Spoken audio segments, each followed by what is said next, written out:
One thing I will say that I understood a little bit is a lot of this seems to come back to class. And a lot of people, when they talk about things along racial lines, what they really should be talking about it along is a class line.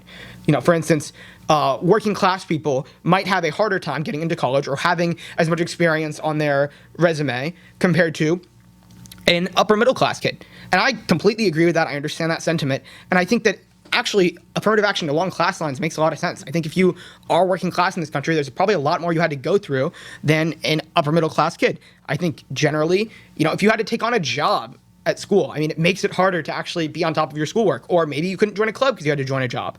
And maybe that club would have allowed you to get some valuable experience for college. So I'm not necessarily 100% opposed to the idea of affirmative action. I'm opposed to affirmative action along racial lines.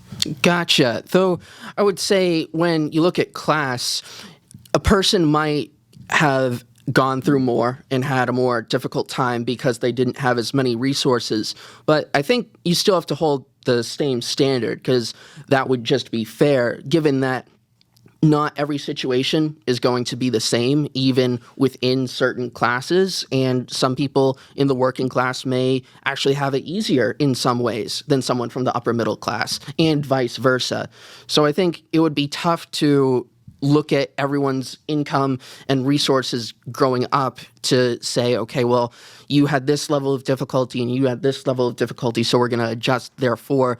I think at the end of the day, you have to look at what are the requirements for, say, the job, and then you go, okay, who meets them? Yeah, I'm not talking about necessarily jobs. I'm more so talking about college applications. I think jobs is very different. I think at the point where you're up at employment, I think that's a very different story.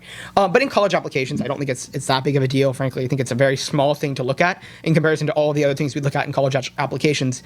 And most importantly, I think that, most of the time, if you are poor, I would say 95% of the time, if you're poor working class, it's going to be harder growing up than if you are upper middle class. It doesn't have to be the entire picture, right? Like, you're not going to get chosen if you're completely unqualified and poor. But I think being working class, growing up working class, and still having a really solid academic record, it shows a lot of persistence. And I think that's important for colleges to look at.